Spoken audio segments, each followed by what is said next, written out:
ओम शांति। आज बाबा हमारे लिए क्या कहा है सुनते हैं।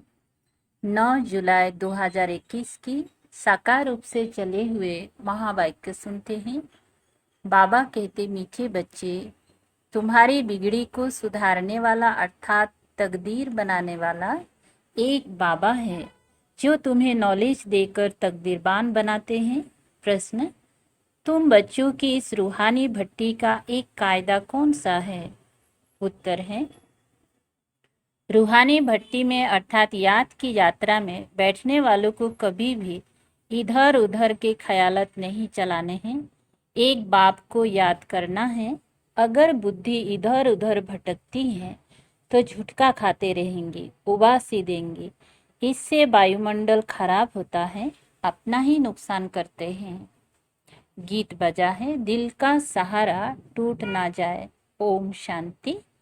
मीठे मीठे रूहानी बच्चों ने गीत के 2 अक्षर सुने।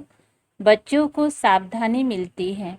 इस समय जो भी हैं सबकी तकदीर बिगड़ी हुई है, सिवाय तुम ब्राह्मणों के।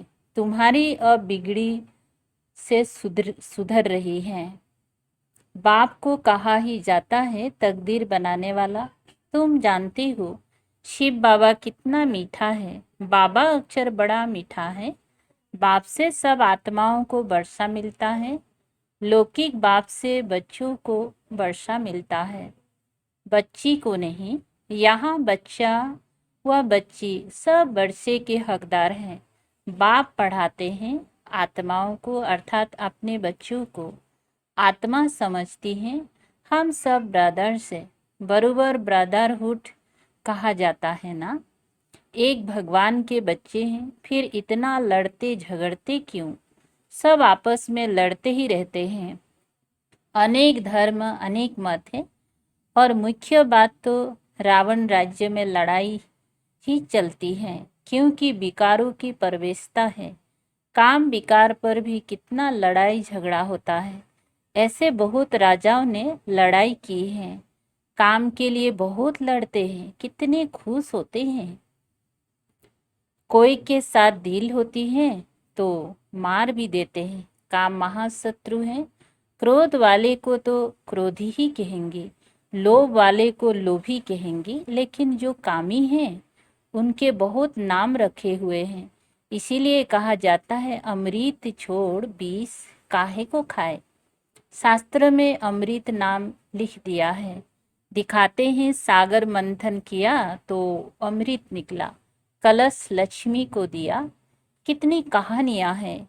इसमें भी बड़े ते बड़े बात है सर्वव्यापी की। गीता का भगवान कौन और पतित पावन कौन? प्रदर्शनी में मुख्य इन्हीं चित्र पर समझाया जाता है। पतित पावन ज्ञान का सागर और उनसे निकली हुई ज्ञान गंगाएं व पानी की नदी व सागर। कितनी अच्छी अच्छी बातें समझाई जाती हैं। बाप बैठ समझाते हैं, मीठे मीठे बच्चों, तुमको किसने पावन बनाया? बिगड़ी को सुधारने वाला कौन है? वो पतित पावन कब आते हैं? ये खेल कैसे बना हुआ है कोई भी नहीं जानते। बाप को कहा ही जाता है नॉलेजफुल, ब्लिसफुल, पीसफुल। गाया भी जाता है बिगड़ी को बनाने वाला एक। ये तो समझने में आता है, बरोबर रावण हमारी बिगाड़ते हैं। ये खेल है हार जीत का। रावण को भी तुम जानते हो, जिसको भारतवासी वर्ष वर्ष जलाते हैं। ये भारत का दुश्मन है। भारत में ही हर बरस जलाते हैं। उनसे पूछो कब से जलाते आते हो तो कहेंगे ये तो अनादि चला आता है, जब से सृष्टि शुरू होती है। शास्त्र में जो पढ़ा सत सत करते आते हैं। मुख्य भूल है ईश्वर को सर्वव्यापी कहना।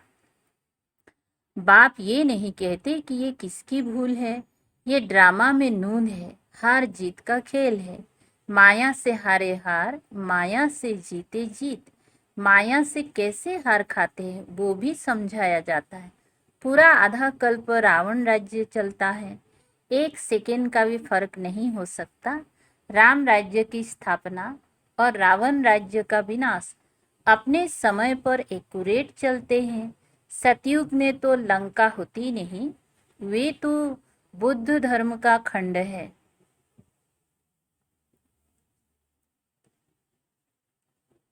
पढ़े लिखे बुद्धि में रहता है। लंदन इस तरफ है, अमेरिका इस तरफ है। पढ़ाई से बुद्धि का ताला खुलता है, रोशनी आती है। इसको ज्ञान का तीसरा नेत्र कहा जाता है। बूढ़ियां बहुत बातें समझ ना सके, इन्हों को एक मुख्य बात धारण करनी है, जो ही अंत में काम आती है।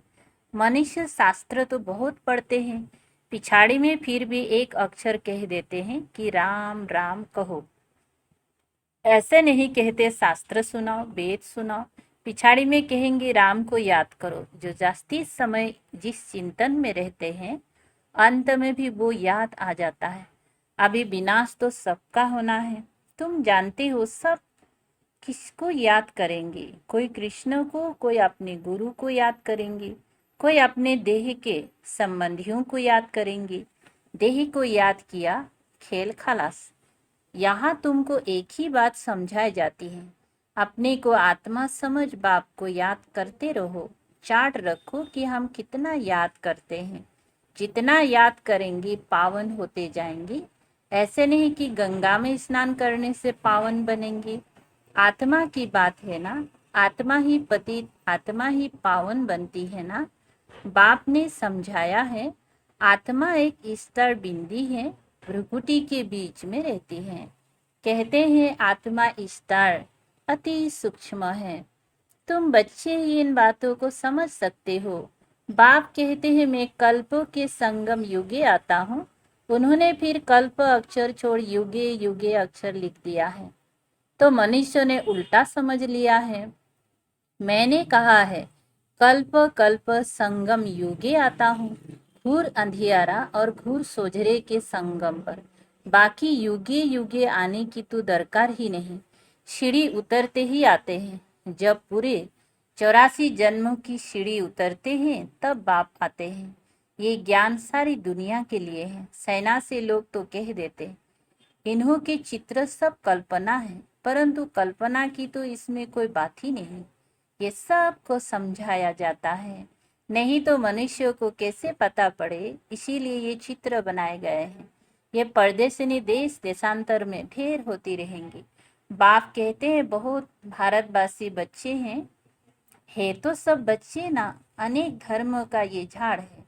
बाप बैठ समझाते ये सब काम चिता पर जल यह सब काम चिता पर बैठ जल मरे हैं। सतयुग में जो पहले पहले आते हैं, वही फिर पहले पहले द्वापर से लेकर काम अग्नि में जलते हैं। इसीलिए काले हो गए। अभी सबकी सदगति होनी है, तुम निमित्त बनते हो। तुम्हारे पिछाड़ी सबकी सदगति होनी है। बाप कितना सहज रीति समझाते हैं। कहते हैं सिर्फ बाप को याद करो। आत्मा ने ही दुर्गति को पाया है। आत्मा पतित बनने से शरीर भी ऐसा मिलता है। आत्मा को पावन बनाने की युक्ति बाप बिल्कुल सहज बताते हैं। त्रिमूर्ति के चित्र में ब्रह्मा का चित्र देख मनुष्य हाय हाय मचा देते हैं। इनको ब्रह्मा क्यों कहते हो? ब्रह्मा तो सूक्ष्म वतनवासी देवता है, यहाँ कहाँ से आया? ये दादा तो नामी ग्रामी था, अखबारों में सब जगह पड़ा था। एक जौहरी कहता है मैं श्री कृष्ण हूँ, हमको 16,108 रानियां चाहिए। बड़ा हंगामा मच गया था भगाने का। अब एक एक से माथा कौन मारे? इतने ढेर मनुष्य है। आबू में भी कोई आते हैं तो उनको झट कहते हैं अरे ब्रह्मा कुमारियों के पास जाती हो, वो तो जादू कर देती है, स्त्री पुरुष को भाई बहन बना देती है। लंबी चौड़ी बात बताकर माथा खराब कर देते हैं। बाप कहते तुम मुझे ज्ञान सागर वर्ल्ड अलमाइटी अथॉरिटी कहते हो। वर्ल्ड अलमाइटी अर्थात सर्वशक्तिवान, सब वेदों शास्त्र आदि को जानने वाला। बड़े विद्वान को भी अथॉरिटी कहते हैं, क्योंकि वो सब वेदों शास्त्र आदि को पढ़ते हैं, फिर बनारस में जाकर टाइटल ले आते हैं। महोपाध्याय, श्री श्री 108 सरस्वती, ये सब टाइटल्स वहाँ ही मिलते हैं। जो बहुत होशियार होते हैं उनको बड़ा टाइटल मिलता है। शास्त्र में जनक के लिए लिखा हुआ है, उसने कहा कि सच्चा ब्रह्म ज्ञान कोई हमको सुनाए। अब ब्रह्म ज्ञान तो है नहीं, बातें सारी यहाँ की है, कहानी बड़ी बना दी है। शंकर पार्वती की भी कहानी लिखी हुई है, कितनी कहानियां बैठ बनाई हैं। शंकर ने पार्वती को कथा सुनाई, वास्तव में था शिव, उन्होंने शंकर पार्वती का नाम दे दिया है। भागवत आदि में ये सब इस समय की बात है। फिर कहानी में बताते हैं उनको ख्याल आया राजा को दूं। बाप भी समझाते हैं राजाओं को जाकर ज्ञान दो, तुम ही सूर्यवंशी थे, फिर चंद्रवंशी, वैश्यवंशी, शूद्रवंशी बने। तुम्हारी राजधानी ही चट हो गई है, अब फिर सूर्यवंशी राजधानी लेना हो तो पुरुषार्थ करो। राजयोग सिखाने वाला बाबा आया हुआ है, फिर आकर बेहद का स्वराज्य लो। राजाओं के पास भी बहुत चिट्ठियां जाती हैं, फिर उनको मिलती थोड़ी ही है, उनके प्राइवेट पोटरी चिट्ठियां देखते हैं, कितनी चिट्ठियां फेंक देते हैं। कोई में ऐसी जरूरी बात होती है तो उनको दिखा देते हैं। कहते हैं अष्टपा ने जनक को सेकंड में जीवन मुक्ति का साक्षात्कार कराया। ये भी अब है। और बाप कितना अच्छी तरह बैठ तुमको समझाते हैं। जो समझने वाले नहीं हैं वो यहाँ वहाँ देखते रहेंगे, बाबा झट समझ जाते हैं, उनकी बुद्धि में कुछ बैठता नहीं है। बाबा चारों तरफ देखते भी है, सभी अच्छी तरह सुनते हैं, इनकी बुद्धि कहाँ भटकती रहती है, उबासी देते रहते हैं। ज्ञान बुद्धि में नहीं बैठेगा तो झुटका खाते रहेंगी, नुकसान हो जाता है। कराची में इन बच्चों की भट्टी थी, कोई झुटका खाता था तो फिर झट बाहर निकाला जाता था, अपने ही बैठते थे, बाहर का कोई आता नहीं था। शुरू में इन्हों का बड़ा पाठ चला, लंबी हिस्ट्री है। शुरू में तो बच्चियां बहुत ध्यान में चली जाती थी, अभी तक भी कहते हैं जादू है। परम पिता परमात्मा को जादूगर कहते हैं ना। शिव बाबा देखते हैं इनका बहुत प्रेम है तो देखने से ही झट ध्यान में चले जाते हैं। बैकुंठ तो भारतवासियों को बहुत प्यारा है, कोई मरता है तो भी कहते हैं बैकुंठवासी हुआ, स्वर्गवासी हुआ। अभी ये तो है ही नरक, सब नरकवासी हैं, तब तो कहते फलाना स्वर्गवासी हुआ, परंतु स्वर्ग में तो कोई जाता ही नहीं है। अभी सिर्फ ये तुम जानते हो हम स्वर्गवासी थे, फिर 84 जन्म ले नरकवासी बन गए और फिर बाबा स्वर्गवासी बना रहे हैं। स्वर्ग में है राजधानी, राजधानी में बहुत पद है, पुरुषार्थ कर नर से नारायण बनना है। तुम जानती हो ये मम्मा बाबा भविष्य में लक्ष्मी नारायण बनते हैं, अभी पुरुषार्थ कर रहे हैं। इसीलिए कहा जाता है फॉलो मदर फादर। जैसे पुरुषार्थ करते हैं तुम भी करो, ये भी याद में रहते हैं, सुदर्शन चक्रधारी बनते हैं। तुम बाप को याद करो और वर्षी को याद करो, त्रिकालदर्शी बनो। तुमको इस सारे चक्र का ज्ञान है, इसमें तत्पर रहो, औरों को समझाते रहो। इस सर्विस में ही लगे रहेंगे तो और कोई धंधा आदि याद ही नहीं पड़ेगा। अच्छा, मीठे मीठे सिकलधे बच्चों प्रति माता पिता बाप दादा का याद प्यार और गुड मॉर्निंग। रूहानी बाप की रूहानी बच्चों को नमस्ते।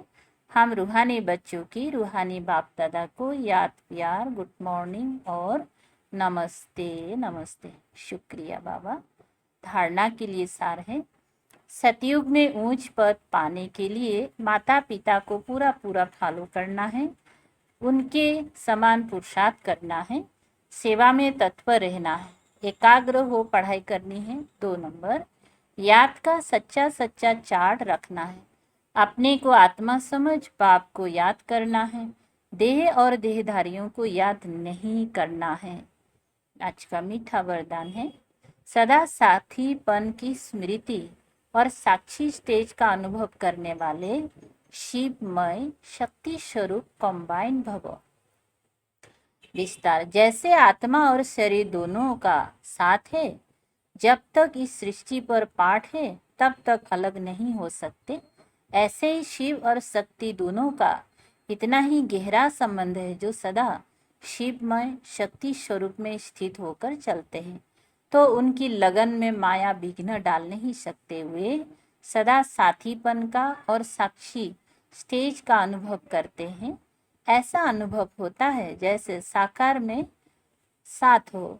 स्लोगन है, निर्विघ्न और एकरस स्थिति का अनुभव करने के लिए एकाग्रता का अभ्यास करो। अच्छा, ओम शांति।